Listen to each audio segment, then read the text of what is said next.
नमस्कार, ताज़ा खबरों के साथ मैं हूं सुखवीर। आप देख रहे हैं आपका अपना चैनल भिवानी हलचल। और आज की खबरें इस प्रकार से।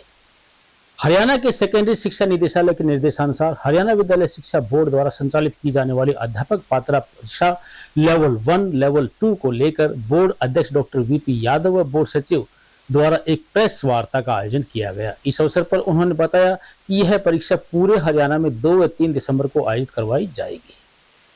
बोर्ड अध्यक्ष डॉक्टर वीपी यादव एवं सचिव सुश्री ज्योति मित्तल ने संयुक्त रूप से हरियाणा विद्यालय शिक्षा बोर्ड में आयोजित प्रेस कॉन्फ्रेंस में जानकारी देते हुए बताया कि इच्छुक अभ्यर्थी हरियाणा अध्यापक पात्रता परीक्षा के लिए ऑनलाइन आवेदन फॉर्म बोर्ड की आधिकारिक वेबसाइट www.bseh.organisation.in पर दिए गए लिंक के माध्यम से 30 अक्टूबर से 10 नवंबर 2023 तक कर सकते हैं। उन्होंने आगे बताया कि हरियाणा अध्यापक पात्रता परीक्षा हेतु अभ्यर्थी यदि एक लेवल के लिए आवेदन करता है तो उसे 1000 रुपए, 2 लेवल के लिए 1800 रुपए तथा तीनों लेवल के लिए 2400 रुपए शुल्क के साथ ऑनलाइन आवेदन करना होगा। इसी प्रकार हरियाणा के अनुसूचित जाति वर्ग से संबंधित तथा दिव्यांग अभ्यर्थी यदि एक लेवल के लिए आवेदन करते हैं तो उसे 500 रुपए, 2 लेवल के लिए 900 रुपए तथा 3 लेवल के लिए 1200 रुपए शुल्क के साथ ऑनलाइन आवेदन करना होगा। साथ ही उन्होंने बताया कि ऑनलाइन आवेदन करने से पूर्व अभ्यर्थी सूचना बुलेटिन में दर्शाए गए महत्वपूर्ण निर्देशों को ध्यान से पढ़कर समझकर अपनी पात्रता सुनिश्चित कर ले। ऑनलाइन आवेदन व परीक्षा शुल्क के सफलतापूर्वक जमा करने के बाद अभ्यर्थी पुष्टिकरण पृष्ठ का प्रिंट लेना भी सुनिश्चित करे। एस्टेट 2023 की जो परीक्षा है उसके लिए ऑनलाइन एप्लीकेशन आज से लाइव कर देंगे और 6 बजे से जितने भी एप्लीकेंट्स हैं वो अपने फॉर्म भरने की प्रक्रिया शुरू कर सकते हैं। ये रहेगा, ये 10 नवंबर तक वो आवेदन कर पाएंगे, उसके बाद रात्रि 12 बजे तक। उसके बाद 11 और 12 तारीख को अगर वो किसी तरह की भी कोई त्रुटि रह गई है, चाहे वो फोटो को लेके हो, सिग्नेचर को लेके हो, थंब इम्प्रेशन को लेके हो या किसी तरह की और इन्फॉर्मेशन, उनको पूरा अधिकार होगा कि वो अपनी एप्लीकेशन जो है उसके अंदर करेक्शन कर पाएंगे। उसके बाद 10 तारीख के बाद ना तो कोई फॉर्म जो है भर पाएगा, ना ही ये डेट एक्सटेंड होने वाली है। इसलिए सभी जितने परीक्षार्थी हैं उनसे अनुरोध है कि डे 1 से ही सीरियस होकर वो अपना फॉर्म तुरंत भर दे और उसके बाद 11 और 12 तारीख 2 दिन उनको मिलेंगे, तब तक वो अपना उसके अंदर 2 दिनों के अंदर अपना कोई भी त्रुटि रह गई उसको करेक्ट कर पाएं। उसके बाद किसी तरह की भी कोई एप्लीकेशन एंटरटेन नहीं की जाएगी। इसमें हम 2 दिसंबर को हम लेवल 3 की परीक्षा करवाएंगे जिसका समय 3 से 5:30 बजे तक रहेगा और 3 दिसंबर को सुबह 10 से 12:30 बजे तक लेवल 1 की परीक्षा होगी। हाँ नहीं, 2 बजे लेवल 2 की परीक्षा रहेगी और लेवल 1 की परीक्षा 3 से 5 बजे तक रहेगी। तो इस तरह से परीक्षाएं आयोजित की जाएंगी। जो आवेदन शुल्क है वो एज इट इज रखा गया है, इसमें किसी तरह की भी बढ़ोतरी नहीं की गई है। इसके अंदर अनुसूचित जाति के जो कैंडिडेट हैं उनके 500 रुपए हैं एक लेवल के लिए। अगर वो 2 लेवल के आवेदन करता है तो उसके लिए 900 रुपए हैं। अगर तीनों लेवल के लिए वो आवेदन करता है तो उसके लिए उसकी 1200 रुपए है और बाकी कैंडिडेट्स के लिए यही एक लेवल के लिए 1000 रुपए, अगर 2 लेवल के लिए अप्लाई करता है तो वो 1800 रुपए और तीनों लेवल के लिए 2400 रुपए ये शुल्क रहेगा। 2021 में 1,87,000 कैंडिडेट जो थे उन्होंने अप्लाई किया था। 2022 के अंदर 3,05,718 कैंडिडेट्स ने अप्लाई किया था और इस बार क्योंकि आवेदन अभी लाइव हो जाएंगे, कह नहीं सकते, तो हमें उम्मीद है कि कम से कम लगभग 3 लाख के करीब कैंडिडेट तो इस बार भी आवेदन करेंगे। सेट की परीक्षा में हर जिले में परीक्षा केंद्र होगा।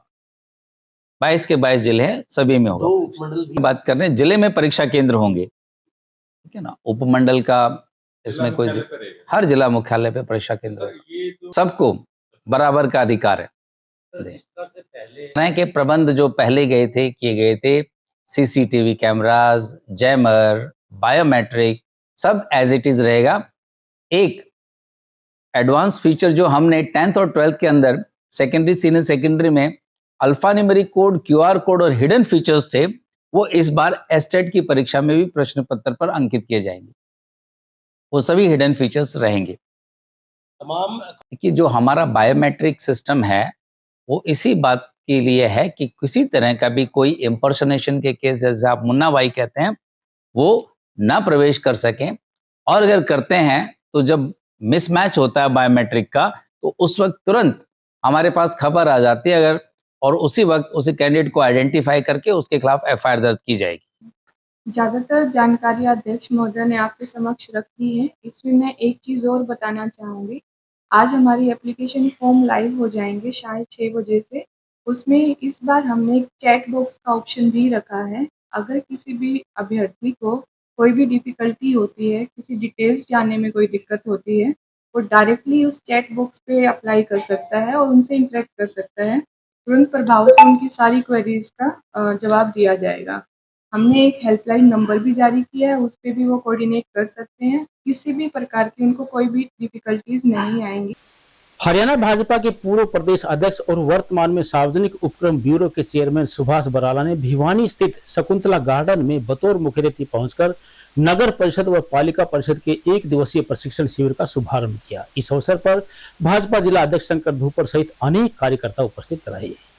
सोमवार को स्थानीय हासी रोड स्थित शकुंतला गार्डन में पूर्व प्रदेश अध्यक्ष व सार्वजनिक उपक्रम ब्यूरो चेयरमैन श्री सुभाष बराला द्वारा 1 दिवसीय नगर परिषद एवं पालिका पार्षद प्रशिक्षण शिविर की शुरुआत की गई। आपको बता दें कि प्रशिक्षण शिविर की शुरुआत भारत माता के चित्र के समक्ष दीप प्रज्वलन के साथ की गई। इस अवसर पर सुभाष बराला द्वारा पत्रकारों से विभिन्न मुद्दों पर बातचीत की गई, जिसमें उन्होंने सरकार की विभिन्न योजनाओं व कार्यों की विस्तृत जानकारी देते हुए सरकार के प्रयास को सराहा। देखिए, भारतीय जनता पार्टी के अलग अलग स्तर के प्रशिक्षण के कार्यक्रम चलते हैं और ये हमारा इन 7 जिलों का जो पार्षद हैं भारतीय जनता पार्टी के, उनका एक प्रशिक्षण का कार्यक्रम आज यहाँ भिवानी रखा गया है। इसमें 4 सत्र इसके अंदर रखे गए हैं और शाम को इसका समापन होगा। सर, बात करें आने वाले चुनाव की, लोकसभा चुनाव में 5-6 महीने रह गए हैं सर, जी, क्या क्या उपलब्धियां रहेंगी और जनता के लिए किस प्रकार जाएगा?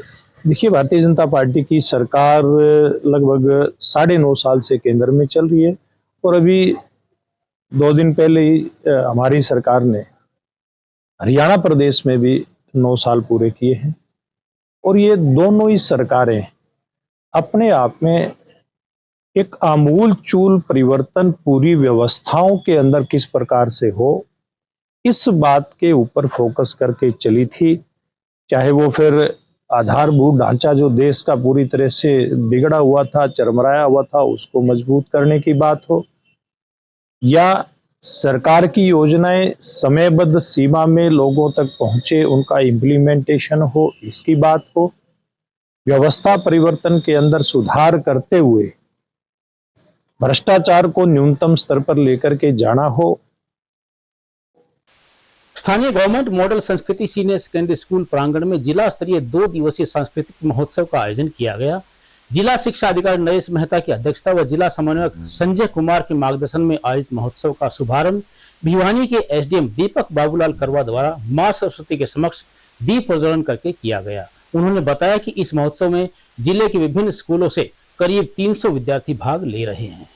गौरतलब है कि पहले दिन 9वीं से 12वीं कक्षा के बच्चों के लिए और दूसरे दिन कक्षा 5वीं से 8वीं कक्षा तक के बच्चों के लिए जिला स्तरीय सांस्कृतिक उत्सव के तहत अनेक प्रतियोगिताओं का आयोजन किया गया। इस बारे में विस्तृत जानकारी देते हुए जिला समन्वयक श्री संजय कुमार ने बताया कि अलग अलग प्रतियोगिता में भिवानी के 7 खंडों के लगभग 300 से अधिक बच्चे भाग ले रहे हैं। इन प्रतियोगिताओं में समूह नृत्य, एकल नृत्य एवं रागिणी के आयोजन में बच्चों ने अपनी प्रतिभाओं का जबरदस्त प्रदर्शन किया। इस अवसर पर उपमंडल अधिकारी श्री बाबूलाल करवा ने कहा कि इस तरह के कार्यक्रम बच्चों में छिपी प्रतिभा को बाहर लाते हैं और उन्हें एक बड़ा मंच दिलवाते हैं। वहीं जिला शिक्षा अधिकारी श्री नरेश मेहता का कहना था कि बच्चों में सांस्कृतिक कार्यक्रम होते रहने चाहिए ताकि उनमें प्रतियोगिता की भावना निरंतर पनपती रहे और अपनी शिक्षा के क्षेत्र में भी वे अग्रणी बने रहे।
मैं संजय कुमार, जिला सांस्कृतिक समन्वयक भिवानी से। सर, आज जिला स्तरीय सांस्कृतिक कार्यक्रम का आयोजन किया गया है और ये कार्यक्रम राष्ट्रीय स्तर से पहुंचता है। प्रारंभिक स्तर इसका विद्यालय स्तर था, उसके बाद प्रत्येक ब्लॉक में कार्यक्रम हुए और ब्लॉक के अंदर जो प्रथम, द्वितीय और तृतीय स्थान पर टीमें रही थी, आज उनका सभी के 7 ब्लॉकों का यहाँ पर एक इकट्ठा कंपटीशन है। जिले के अंदर जो प्रथम स्थान पर टीम रहेगी वो राज्य स्तर पर होने वाले कार्यक्रम में भाग लेगी। इसी के अगले चरण में जो टीम राज्य स्तर पर लेगी वो राष्ट्रीय स्तर पर भाग लेगी। इस कार्यक्रम का जो आयोजन करने का जो उद्देश्य है वो ये है कि वर्तमान समय में संस्कृति के नाम पर युवाओं के सामने जो हम बनावटीपन या भद्दापन प्रस्तुत कर रहे हैं, उनसे दूर हटा करके जो हमारी वास्तविक भारतीय संस्कृति थी, हमारा प्रत्येक राज्य हमारी सांस्कृतिक धरोहर से इतना समृद्ध है कि हम बच्चों से उन्हें रूबरू करवा ही नहीं पा रहे हैं।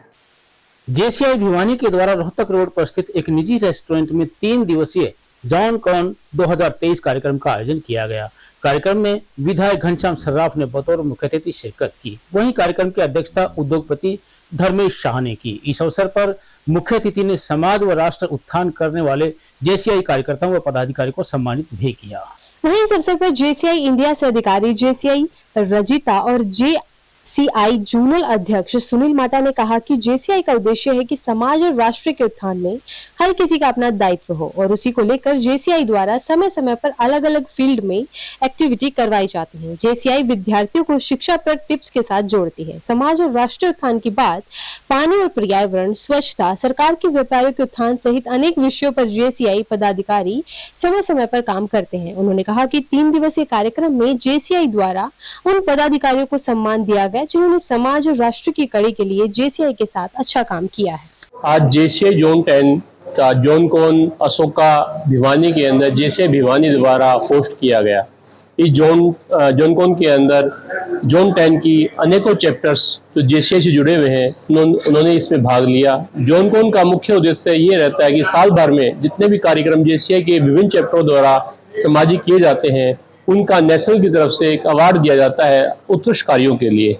आज उसकी मेजबानी का सौभाग्य जेसीआई भिवानी को प्राप्त हुआ। इस कार्यक्रम में मुख्य अतिथि के रूप में आज हमारे विधायक घनश्याम जी सराफ उपस्थित रहे, साथ में धर्मेश शाह जी, उद्योगपति नरेश जी गर्ग भिगावा, पवन जी गोयल और वेद प्रकाश जी गुप्ता अतिथि के रूप में इस कार्यक्रम में उपस्थित रहे। यहाँ पर आज हमारे को जो मार्गदर्शन मिला वो संजीव जी तायल, जो जेसीआई के जोन पास्ट प्रेसिडेंट है, उनका हमें मार्गदर्शन मिला और आज के कार्यक्रम में भव्य रूप से आयोजन किया गया। एक मिनट रोक लो। इस जॉन कॉन का नाम अशोका के नाम से रखा गया। अशोका इसलिए रखा गया कि जेसीआई भिवानी का एक छोटा सा पौधा आज से 21 वर्ष पूर्व दिवंगत अशोक सिंगला जी ने भिवानी के अंदर लगाया था, जिसने आज एक विशाल वट वृक्ष का रूप धारण कर लिया और इसलिए उनकी आत्मा को श्रद्धांजलि देने के लिए जेसीआई भिवानी ने इस जॉन कॉन का नाम अशोका रखा गया। आज अशोका जॉन कॉन हम भिवानी में कर रहे हैं। इसमें सभी चैप्टर दिल्ली से लेकर पूरे हरियाणा के चैप्टर भिवानी में आए हैं। हमें ये मौका मिला है, इसलिए हम इनका बहुत बहुत धन्यवाद करते हैं। द्वारा लगाई जा रही टावर्स के विरोध में धरना दे रहे नीमड़ी वाले के किसानों को समर्थन देने के लिए कांग्रेस पार्टी के वरिष्ठ नेता पवन बुआनीवाला व प्रमुख समाजसेवी नरेश तंवर धरना स्थल पर पहुंचे। इस अवसर पर उन्होंने सरकार द्वारा किसानों की मांगे नहीं मानने पर बड़े आंदोलन की चेतावनी दे डाली।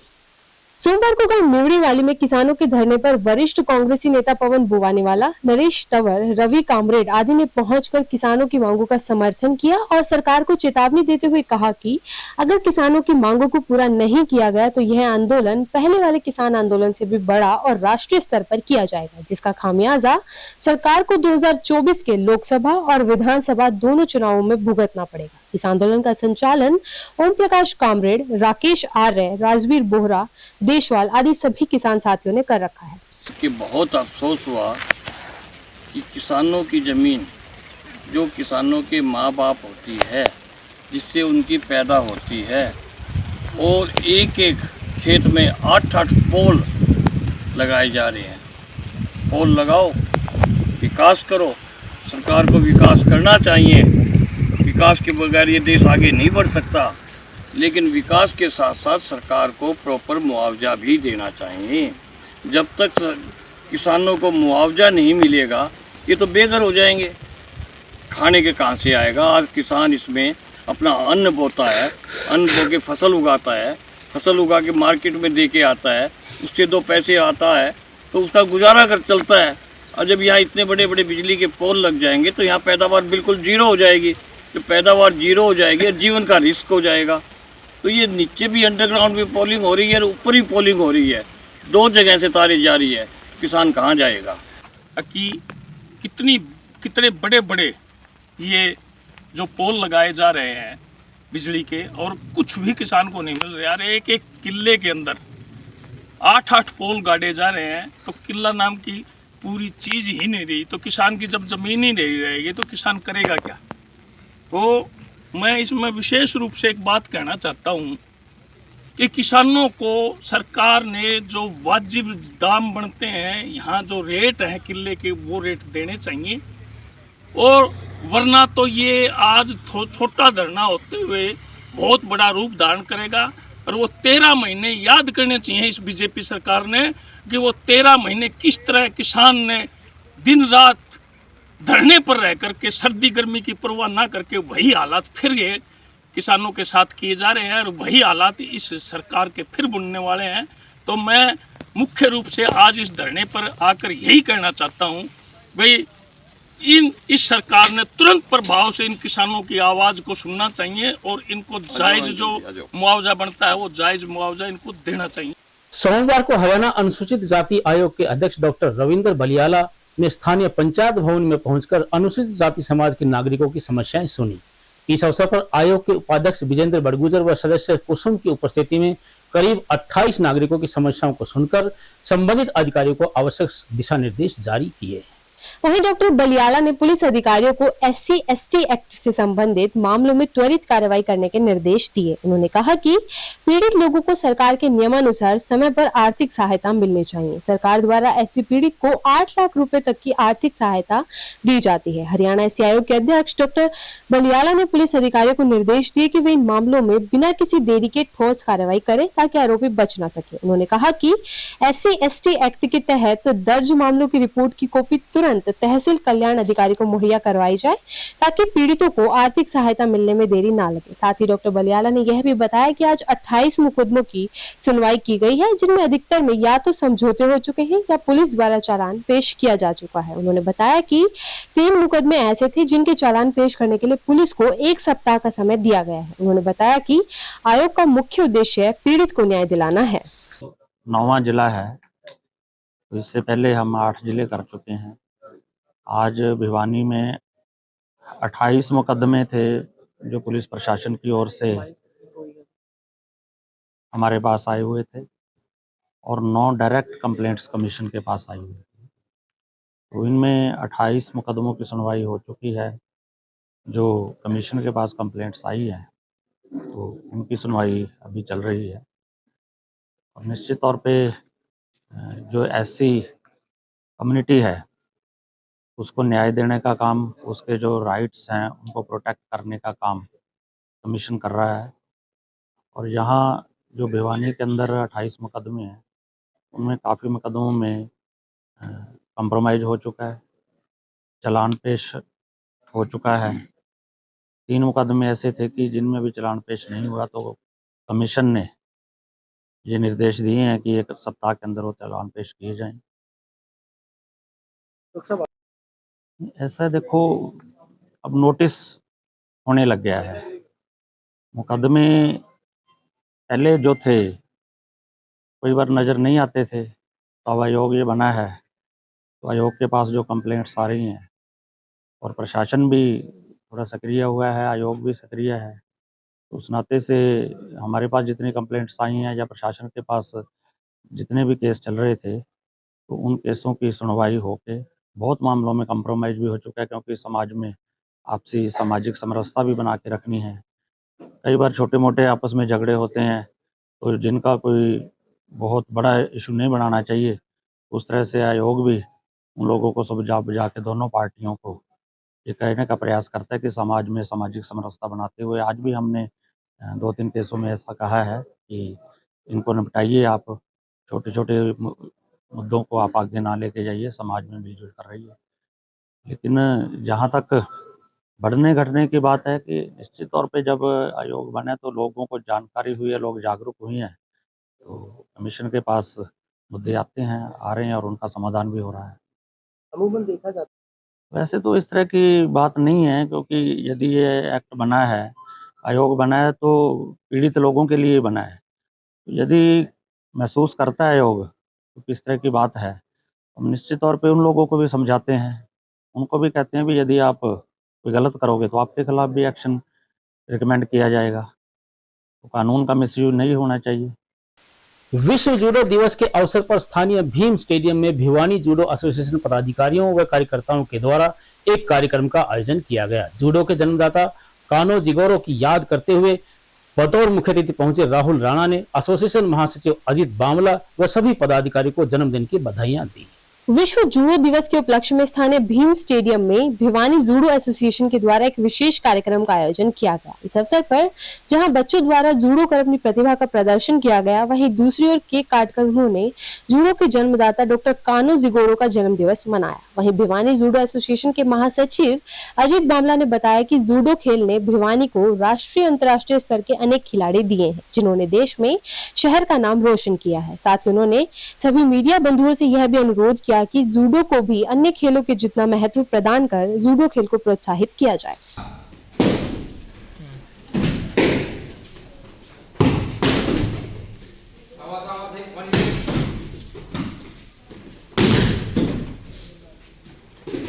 जूडो शुरू किया, उनकी वजह से मैं भी जॉब पे हूँ, मेरे कोच भी जॉब पे हैं। आज ये सारे हमारे काफ़ी लोग जॉब पे हैं, सरकारी जॉब पे हैं। और आज पूरे वर्ल्ड में हमारा जो जूडो डे मनाया जा रहा है, और उसी कड़ी में हम भिवानी में हर साल जूडो डे मनाते हैं। और आज इस जूडो डे के आयोजन में हमारे चीफ गेस्ट हमारे छोटे भाई राहुल राणा जी, जो प्रसिद्ध समाज सेवक हैं, वह आज हमारे बीच में बच्चों को आशीर्वाद देने के लिए पहुँचे। मैं और मेरा पूरा जूडो परिवार इनका तहे दिल से धन्यवाद करता है। और मैं आपके माध्यम से भी बताना चाहूँगा, क्योंकि जूडो ओलंपिक गेम है और भिवानी में जूडो कहीं भी कम नहीं है। चाहे जूनियर की बात हो, हमारी 3 बेटियों के नेशनल में मेडल आए हैं, वो भी भिवानी के। हरियाणा में 3 मेडल है, वो भी भिवानी के हैं। और अब जो हमारी सीनियर हुई जयपुर में, और वहाँ भी हमारे 2 ही मेडल आए, लड़कियों 2 ही भिवानी के हैं। और आज आपको बता रहा हूँ मैं, नेशनल गेम जो इस भारत का सबसे बड़ा गेम होता है, नेशनल गेम। जैसे मैं भी था, मेरे भी जिज्ञासा थी, तो मेरे को पता चला जूडो गेम के बारे में। तो ऐसे और भी भाई बहन जानेंगे और अपने बच्चों को प्रेरित करेंगे, उससे खेल को बढ़ावा मिलेगा। और ये आयोजन कमेटी का और हमारे कोचेज का और खिलाड़ियों का भी मैं धन्यवाद करता हूँ कि हमारे शहर में ऐसे आयोजन कर रहे हैं। और अभी कोच साहब ने बताया कि 3 बच्चियाँ जो नेशनल के लिए सेलेक्ट हुई हैं वे भिवानी की हैं। तो ये हमारे लिए बहुत ही गौरव का और बहुत ही मान सम्मान का एक अवसर है कि हमारे शहर की बेटियां नेशनल के लिए सेलेक्ट हुई हैं। और पीछे भी जयपुर में एक स्पर्धा हुई थी, उसमें भी सीनियर नेशनल में भिवानी की 2 बेटियों ने हमारे शहर का नाम ऊंचा किया। ये बधाई के पात्र हैं। और एक खेल को देखो, बहुत प्राचीन खेल है, और आपके माध्यम से भी और मैं भी अपने तरफ से भी कोशिश करूंगा कि खेल को और भी बढ़ावा मिले। बच्चे युवा बच्चे हैं, युवा भाई हैं, वे आज देखिए कहीं ना कहीं गलत चीज़ों पे भी जाते हैं, नशा लगा लो, लड़ाई झगड़े लगा लो, और है तो उनसे हटके इस खेल में आए और खेल है, किसी भी खेल में जाए उनकी रुचि है। मेरा नाम मन्नू है, मैं जूडो खेलती हूँ। जूडो बहुत ही अच्छा गेम है, यह लड़कियों के लिए तो बहुत अच्छा है। इसमें लड़कियाँ अपनी सेल्फ डिफेंस कर सकती है। मेरा नेशनल गेम्स में सिलेक्शन हुआ है, वहाँ पर मैं गोल्ड लाकर अपने कोचेज का और अपने जिले का नाम रोशन करना चाहती हूँ। सोमवार को गांव भाखड़ा निवासी शिव कुमार की अज्ञात वाहन से टक्कर लगने के कारण मौत हो गई। सूचना पाकर पुलिस ने मृतक शिव कुमार का पोस्टमार्टम जिला सामान्य अस्पताल में करवाया और शव को परिजनों के हवाले कर दिया। वहीं पुलिस के द्वारा मृतक के परिजनों की शिकायत के आधार पर अज्ञात वाहन के खिलाफ मुकदमा दर्ज करके अपनी कार्रवाई आरंभ कर दी गई है। भिवानी के गांव भाखड़ा में एक अज्ञात वाहन ने राहगीर को टक्कर मार दी, जिससे राहगीर की मौके पर ही मौत हो गई। वहीं जांच अधिकारी संजय ने बताया कि उन्हें सूचना प्राप्त हुई थी कि गांव भाखड़ा में एक राहगीर को टक्कर मार दी, जिससे उसकी मौत हो गई। मृतक की पहचान शिव कुमार गांव भाखड़ा निवासी के रूप में हुई है। इस मामले में मृतक के परिजनों ने सरकार से मांग की है कि अज्ञात वाहन के खिलाफ सख्त कार्रवाई की जाए। मामले में पुलिस ने मुकदमा दर्ज कर लिया है और अपनी आगामी कार्रवाई में जुट गई है। मेरा नाम जितेंद्र शर्मा भाई, ये ताऊ का लड़का था, शिव कुमार नाम था, खेत में जा रहा था। सुबह सुबह पीछे से गया गया तो वाहन ने टक्कर मारी है। उसके बाद गांव के लोगों ने बताया कि यहाँ पे गिरा हुआ है, तब हम इसको यहाँ पे लेके आए हैं। हमारी सरकार से मांग है कि इनकी आर्थिक मदद की जाए और उसका पता लगाया जाए कि किसने टक्कर मारी। कहाँ की घटना है और कहाँ पे घटना? ये गाँव से निकलते ही, कौन से गाँव की घटना है? ये भाखड़ा गाँव की घटना है। ये जमींदार ही करता था। क्या मांग सर आपकी? मांग यही है जी, उसका पता लगाया जाए किसने ये काम किया है। और वाहन कोई ब्रेक वगैरह कुछ नहीं लगाया, उसने सीधा मतलब ऑन द स्पॉट इसको उठा के लाए हैं और वहीं पे ही मौत हुई है। परिजनों को कैसे पता? परिजनों को जी गांव के आने वाले राहगीरों ने बताया कि यहाँ पे गिरा हुआ है। आज एक हॉस्पिटल से ब्रॉड डेड का प्राप्त हुआ था कि शिव कुमार की एक्सीडेंट में लगी चोटों के कारण मौत हो गई है, जिस पर हम इमरजेंसी में पहुंचे हैं। यहाँ पर उसके भाई जय भगवान ने अपना बयान लिखवाया है, FIR दर्ज कर दी गई है, कार्रवाई कर रहे हैं। किस प्रकार घटना घटी, कहाँ की घटना है और कैसे जा रही थी? ये अपने घर से खेत में पैदल जा रहा था, वहाँ पे रास्ते में किसी अनजान व्हीकल ने इसको एक्सीडेंट किया है। आज की खबरों में बस इतना ही। अब मुझे दीजिए इजाजत। देखते रहिए आपका अपना चैनल भिवानी हलचल।